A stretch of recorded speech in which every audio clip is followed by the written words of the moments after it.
Jangan sampai membuat keraguan-raguan umat. Kami sampaikan kepada Anda, wahai umat, kepercayaan yang selama ini ada pada hati Anda, tetap pegangi bahasanya. Para dzurriyyah Nabi yang ada di Indonesia yang selama ini Anda dengar adalah nasabnya benar. Jangan Anda mau mendengar suara-suara yang mengatakan bahwasanya itu adalah tidak benar. Anda akan rugi pada akhirnya. Anda akan rugi pada akhirnya. Di Al-Azhar, ulama-ulama Al-Azhar, universitas tertua di dunia, mereka memuliakan Sadah Ba'alawi. Mereka memuliakan para ulama zuriat Rasulullah sallallahu alaihi wasallam. Jelas? Nanti kalau ada yang nanya, kenapa Ustaz Somad itu memuliakan habaib? Karena kami belajar di tempat guru-guru kami memuliakan. Cari ceramahnya di YouTube. Syekh Usamah Al-Azhari bercerita bahwa Al-Ba'alawi, keluarga Ba'alawi, zuriat Rasulullah, mereka tidak hanya sekedar berdakwah, tapi mereka juga hebat dalam bidang tijarah. Mudah-mudahan kecintaan kita bertahan, bahkan bertambah di tengah fitnah akhir zaman yang luar biasa. Terus alasan yang lain, saya S3 di Sudan. Di mana? Sudan. Ustadz nulis tentang apa? Saya menulis tentang Syekh Hashim Asy'ari wa juhuduhu fi nashris sunnah di Indonesia. Kontribusi Hadratus Syekh Hashim Asy'ari dalam menyebarkan sunnah di Indonesia. Kita bukan ahlul bid'ah, kita adalah ahlu sunnah. Maka ketika saya menulis biografi Hadratus Syekh, ulama-ulama gurunya dibagi dua. Ulama yang tinggi adalah para sadah, dan ulama di bawah yang bukan sayyid. Artinya apa? Hadratus Syekh Muhammad Hashim Asy'ari berguru kepada para Al-Ba'alawi. Terus apa lagi Ustadz? Saya datang dari Pulau Sumatera, tepatnya di Riau. Kami dulu tinggal di kerajaan Siak Sri Indrapura. Raja kami yang terakhir namanya Sultan Syarif Qasim. Kenapa disebut Syarif? Karena dia adalah Ba'alawi, keturunan dari Banahsan. Ada dari Rabithah Alawiyah di kuburan di makamnya tertulis bahwa Sayyid Syarif Utsman Shahabuddin adalah keturunan Banahsan Al-Ba'alawi, dan beliau menikah dengan anak Sultan Istana Siak Sri Indrapura. Kami tidak hanya sekedar memuliakan habaib, tapi Sultan kami punya anak gadis namanya Tengku Embung, dinikahkan dengan Habib. Lalu raja-raja kami bergelar Syarif. Makanya di sana di Pekanbaru ada 3. Yang pertama, Jalan Sultan Syarif Qasim, Airport Sultan Syarif Qasim, Universitas Sultan Syarif Qasim. Tempat tinggal saya memuliakan Al-Ba'alawi. Tempat saya belajar memuliakan Al-Ba'alawi. Ulama yang saya teliti memuliakan Al-Ba'alawi. Maka saya malu kalau tidak memuliakan mereka, karena guru-guru saya memuliakan mereka. Guru-guru kami membaca Ratib Al-Attas, membaca Ratib Al-Haddad, dan semuanya itu adalah Al-Ba'alawi, Al-Faqihil Muqaddam. Mereka adalah zuriat Rasulullah sallallahu alaihi wasallam. Siap mencintai zuriat Rasulullah sallallahu alaihi wasallam. Kepada Ustadz Abdus Somad ini, untuk ketika membela nasab para habaib ini, minimal ada narasi-narasi ilmiah yang diungkapkan. Termasuk juga Ustadz Ar-Raji Hasim ya. Ustadz Ar-Raji Hasim, Ustadz Abdus Somad, Ustadz apa namanya itu Yahya, ya Buyang. Itu Buya itu kan marketing aja itu kan. Lah ini tolong ada dalilnya. Jangan jadikan masyarakat bodoh hanya untuk bertaklid. Sementara Allah melarang kita untuk bertaklid. Ya, ke sana. Ibarat makan bubur panas. Ya. Bubur panas itu dia tidak langsung dari tengah karena panas, pinggir-pinggirnya dulu. Iya, menolak.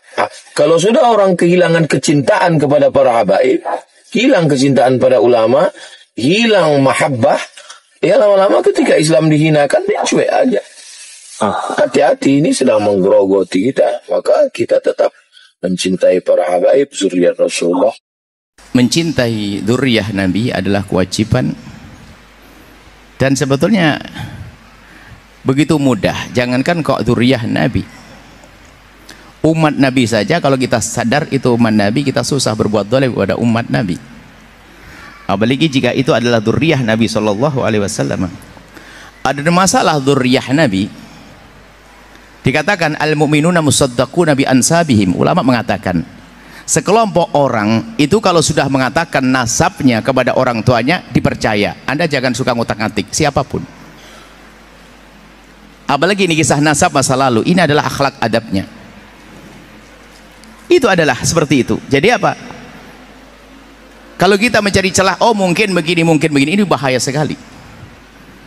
Bahkan dikatakan para imam mengatakan kalau ada sekelompok orang Anda mendengar, mengetahui dari keluarganya mengatakan bahasanya dia punya nasab pada Rasulullah, cukup Anda percayai. Selesai. Ini secara umum segala nasab. Kalau satu kelompok yang menisbatkan bahasanya dia punya nasab kepada orang tertentu, Anda tidak berhak untuk otak-atik. Ini siapapun nasab ke siapapun, apalagi kepada baginda Nabi SAW. Kalau sudah nasab di atas, gak ada istilahnya 100% makna 100%. Apa sih makna 100%? Musaddaqun dipercaya. Saya ini sebuah keluarga mengatakan saya punya nasab kepada Sayyidina Abu Bakar Siddiq. Alhamdulillah. Saya punya Rasulullah. Oke. Sampai di sini. Adapun terjadinya perdebatan, wallahu alam, saya tidak ingin masuk ke dalamnya, sebab karena namanya berdebatan itu biasanya yang tulus-tulus, yang nggak tulus, wallahu alam, saya tidak ikut ke sana. Yang jelas kami ini rambu-rambu, ini dimanapun, kalau Anda pergi ke negeri manapun, jika ada sekelompok atau keluarga yang sudah masyhur di tempat tersebut lalu mengatakan saya punya nasab kepada sana, musaddaquna bi ansabi, cukup sampai di situ. Ini ilmunya. Adapun masalah urusan menentukan menetapkan nasab dengan selain daripada ini namanya istifadhah. Di kampung itu sudah didengar ini nasabnya ke sana, selesai. Ada masalah yang lain-lainnya, Anda tidak semua masalah qiyafah, masalah DNA dan sebagainya. Itu bisa saja digunakan, tapi dalam keadaan tertentu. Ada pada zaman dulu namanya qiyafah. Mungkin zaman sekarang ada DNA misalnya. DNA itu memang ilmiah, tepat, benar. Tentunya dengan catatan yang menjalankan orangnya jujur, tidak akan dirubah. Ada itu. Tapi itu kapan diberlakukan? Para ulama memberlakukan hal-hal seperti qiyafah itu misalnya di antara persengketaan. Contoh, ada dua orang melahirkan, ibu ditaruh di tempat bayi, rupanya susternya lupa, ketuker sama-sama putih. Aduh kacau nih, anak yang mana ini? Ketuker. Akhirnya semuanya pengen anakku yang mana, untuk ngetes pakai DNA supaya ketahuan mana anaknya. Atau orang direbutkan nasabnya, ini direbut nasabnya ini di sini, kira-kira menetapkan nasabnya siapa? Bukan ngotak-atik nasab yang sudah ada, bukan. DNA adalah masalah ilmiah, jangan diingkari, itu masalah ilmiah. Cuman untuk apa? Cukup, selesai. Sampai di sini, wahai hamba Allah. Ingat, dzurriyyah Nabi SAW agung. Dzurriyyah Nabi Muhammad adalah mulia. Kalau permasalahannya Anda marah dengan sebagian dzurriyyah Nabi misalnya, tidak boleh Anda jadikan marah kepada semua dzurriyyah Nabi. Marah satu orang mungkin bikin kesal Anda. Namanya manusia, dia bukan maksum. Anggap saja kalau ada anak-anak Anda yang bandel, masa Anda sembelih? Kan enggak. Ya perlu dikasih sayang yang sederhana. Mohon maaf kepada semua yang berselisih paham dari dua pihak kelompok. Ini kebetulan pertanyaan ini baru sekarang. Saya tidak pernah membongkar masalah ini kecuali ditanyakan begini. Karena bagi saya itu enteng, tidak ada permasalahan. Kenapa? Apa yang direbutkan? Apa yang dipermasalahkan? Sudah jelas. Ini sudah jelas dari dua kubu besar yang berkata itu adalah semuanya adalah sederhana. Ya selesai. Tolong Anda tidak usah bergeming. Pokoknya di satu kelompok dimanapun Anda menemukan, jika kelompok itu masyhur di kalangan keluarganya, dia punya nasab sampai Nabi Muhammad, cukup Anda percaya, tidak usah Anda otak-atik. Selesai, sampai di sini saja. Setelah itu Anda akan tentram hati Anda, dan semoga Allah mengampuni semuanya, mengangkat derajat semuanya. Dan harapan kami kepada dua kubu yang berselisih ini, segera tenang, jangan dilanjutkan seperti itu. Ingat, umat Nabi Muhammad kalau tidak percaya pada Habib berarti lama-lama tidak percaya pada Islam. Ini cara berpikir ini saya masih bingung. Tidak percaya pada Habib berarti tidak percaya Habib itu cucu Nabi lah gitu. Maka itu sama saja dengan tidak percaya kepada Islam. Lama-lama akan tidak percaya pada Islam. Ini dalam teori silogisme ini muqaddimah sugro, muqaddimah kubro, natijahnya ini nggak pas. Memang Habibnya sebagai apa? Sehingga disamakan kemudian dengan Islam. Apakah Habib ini termasuk rukun Islam? Sehingga orang yang tidak percaya kepada Habib ini berarti tidak percaya pada Islam. Rukun Islam yang saya tahu kan cuma 5. Syahadat, sholat, puasa, haji, zakat ya. Urutannya mungkin tidak urut ya, nggak apa-apa. Nah, tidak ada itu frase di dalam rukun Islam itu ada Habib itu sebagai rukun Islam. Sehingga kalau kita tidak menjalankan rukun Islam, kita tidak lagi bisa disebut Islam. Tidak ada. Kemudian apakah percaya bahwa Habib itu merupakan cucu Nabi masuk dalam rukun iman? Juga tidak. Sehingga tidak bisa mengeluarkan seseorang dari keimanannya kepada Allah. Keimanannya kepada Nabi Muhammad. Apakah Allah dalam Al-Quran pernah mengatakan bahwa Habib ini cucu Nabi? Sehingga kalau tidak percaya kepada Habib itu cucu Nabi, itu kita sama dengan tidak percaya kepada Allah. Tidak ada. Apakah nasab Habib ini setelah disebutkan oleh Nabi Muhammad? Tidak ada. Tidak ada Nabi Muhammad pernah dalam hadisnya, nanti anak cucuku akan ada yang bernama Alwi. Dia akan punya nama anak namanya Muhammad. Nanti Muhammad akan punya anak namanya Alwi. Tidak ada yang demikian itu. Kalau dia bukan ucapan Allah, dia bukan ucapan Nabi Muhammad, lalu kita tidak percaya bahwa Habib ini cucu Nabi, konsekuensi kita keluar atau tidak masuk dalam kategori iman itu dari mana? Tidak ada. Maka UAS ini dalam bicara, bolehlah kita mendukung Habib ya, mendukung atau jadi mukibin. UAS jadi mukibin silahkan saja. Tapi jangan bodohi jamaahnya. Coba cerdaskan jamaahnya. UAS ketika percaya bahwa Habib itu cucu Nabi, minimal dia punya dalilnya. Dalilnya mana UAS? Bahwa Habib itu cucu Nabi. Saya menantang UAS untuk memberikan dalil. Hei Imaduddin Usman, ini dalil Habib cucu Nabi. Ini sahih. Selama ini tidak ada. Saya tidak pernah lihat dia mengutip kitab tentang ilmu nasab. Dia hanya apa yang dia tahu selama ini. Nah, ini menutup jamaahnya untuk cerdas. Jamaahnya UAS ini kan bukan jamaah NU. Dia memang dalam amaliyah mungkin mirip dengan NU, tetapi dia dalam cara pandang keagamaan harokah itu tidak sama dengan NU.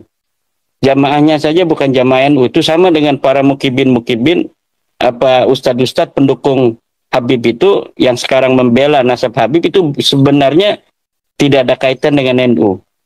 NU menolak khilafah. Ustadz Abdul Somad ini pendukung khilafah. NU menolak FPI. Gus Naji mendukung FPI. Nah, jadi pendukung-pendukung nasab habaib hari ini itu dari kelompok-kelompok yang semacam ini hari ini ya. Nah, tetapi saya memohon ya secara ilmiah kepada Ustadz Abdul Somad ini untuk ketika membela nasab para habaib ini minimal ada narasi-narasi ilmiah yang diungkapkan. Termasuk juga Ustadz Ar-Raji Hasim ya. Ustadz Ar-Raji Hasim, Ustadz Abdul Somad, Ustadz Yahya ya Buya itu kan marketing aja itu kan. Lah ini tolong ada dalilnya. Jangan jadikan masyarakat bodoh hanya untuk bertaklid. Sementara Allah melarang kita untuk bertaklid. Wala taqfu ma laisa laka bihi ilmun. Jangan engkau ikuti sesuatu yang kamu tidak ada dalil di sana. Tidak ada ilmu di sana. Kenapa Ustaz Abdul Somad tidak mengikuti Al-Quran? Al-Quran melarang kita untuk mengikuti sesuatu tanpa dalil. Tapi Ustaz Abdul Somad kemudian jamaahnya diminta oleh dia agar mengikuti bahwa Habib itu adalah cucu Nabi tanpa ada dalil. Dia mengenai sholat segala macam ada dalilnya, hadisnya begini, prek-prek dihafal oleh dia itu hadis-hadisnya. Hanya menghafal saja. Tidak pernah mengutip dari kitab anu, kemudian dibacakan kitabnya. Tidak ada. Hadis-hadis itu orang yang tidak bisa baca kitab kuning pun, kalau ada jabar jernya itu bisa membacanya.